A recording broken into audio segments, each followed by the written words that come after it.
आपकी मुलाकात होने जा रही है मेरे जुड़वे भाई शानी से। आइए, कैसा है? ठीक है? तबीयत ठीक ठाक है? गायब भी हो गया था यार, किधर गया था भाई? इतने सालों बाद तू वापस आया यार। तू वक्री व्लॉगिंग लाई है यार। ठीक है?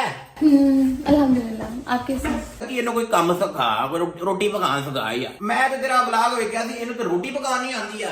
ਕੋਈ ਕੰਮ ਤੇ ਲਾ यार ਇਹਨੂੰ ਕੋਈ। और आप सुनाए, ठीक है? ਉਹ ਮੈਨੂੰ ਕੀ ਹੋਣਾ? फोन में से बात नहीं करी, जा रही हूँ।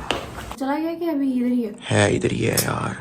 यार क्या है उसको साहब, वो कब जाएगा? तुम्हें पता है कल टाइम टेबल पे इतनी गंदी उसमें से स्मेल आ रही थी। उसे प्लीज बोलो कि नहा तो ले एटलीस्ट। 4 साल पहले जो है घर छोड़ के चला गया था और कई सालों बाद ही वापस आया। ਛੱਡ ਕੇ ਨਹੀਂ ਗਿਆ ਸੀ, ਲੋਕਾਂ ਨੂੰ ਪੂਰੀ ਸਟੋਰੀ ਤੇ ਸੁਣਾ। ਮੈਂ ਇਹਨਾਂ ਨੂੰ ਕਿਹਾ ਸੀ ਮੇਰਾ ਸ਼ੱਬੋ ਨਾਲ ਵਿਆਹ ਕਰਾ ਦੇ। ਸ਼ੱਬੂ ਦੇ ਪਹਿਲੇ 4 ਦੋਸਤ ਬਣੇ ਹੋਏ ਨੇ, ਪੰਜਵਾਂ ਤੂੰ ਸੀਗਾ। ਮਾਂ ਜੀ ਸੱਚਾ ਲਵ ਸੀਗਾ, ਸੱਚਾ ਲਵ, ਸੱਚਾ ਲਵ ਕੋਈ ट्रू लव सीगा।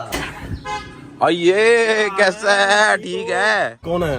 शानी। वही आपका जुड़वा? हाँ जी, 3-4 दिन से आया हुआ, हमें बता के भी नहीं आया, अचानक ही आया। अब जा भी नहीं रहा। हम तो डेली सोच रहे थे कि अब जाएगा, अब जाएगा, जा ही नहीं यार रहा। मुझे बताते मैं आता ही ना कसम से यार मेरे मुंह ना लगवाना उसको। यार ये कहाँ से आ गया? शानी अंदर चला जा। ਟੱਕੀ ਨੂੰ ਸਮਝਾ ਯਾਰ, ਮੈਂ ਇਹਨੇ ਕਸੁੰਡ ਮਾਰ ਦੇਣੇ। मेरे मुंह ना लगी। ਟੱਕੀ ਨੂੰ ਸਮਝਾ ਲੈ, ਮੈਂ ਤੇ ਘਰ ਵੜ ਜਾਣਾ, ਫਿਰ ਹੋਰ ਹੋਏਗਾ। लड़ाई शुरू कर दी इसने बाहर यार। आंटी इसको मैंने आपको बोला था निकाल दे। मेरी कमीज पार लगा सी यार, मैं किराए पे कपड़े लेते ने, कमीज पड़ गई तो उसने दुगने पैसे ले लेने मेरे को। ਮੈਂ ਕਿਹਾ ਠੰਡਾ ਪਾਣੀ ਪੀ, ਬੈਠ ਥੋੜੀ ਦੇਰ।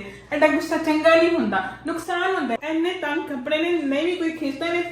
ਇਦਾਂ ਤਾਂ ਸਵੈਗ ਹੁੰਦਾ ਹੈ। ਤੁਸੀਂ ਮੇਰੀ ਪਹਿਲੇ ਕਦਰ ਕੀਤੀ ਤੇ ਨਾ ਕੋਈ ਉਹਨੇ ਤੇ ਨਾ ਮੈਨੂੰ ਕੋਈ ਬੁਲਾਉਂਦਾ। ਮੈਂ ਇੱਥੇ ਮਾਮਲਾ ਸੈੱਟ ਕਰਨ ਆਇਆ ਸੀ ਤੇ ਤੁਸੀਂ ਮੈਨੂੰ ਟੁੱਟੇ ਮਾਰ ਕੇ ਬਾਹਰ ਕੱਢਦੇ ਪਏ ਹੋ। ਹੁਣ ਤੁਸੀਂ ਤਾਂ ਮੇਰੀ ਸ਼ਕਲ ਨੂੰ ਤਰਸ ਜਾਵੋਗੇ।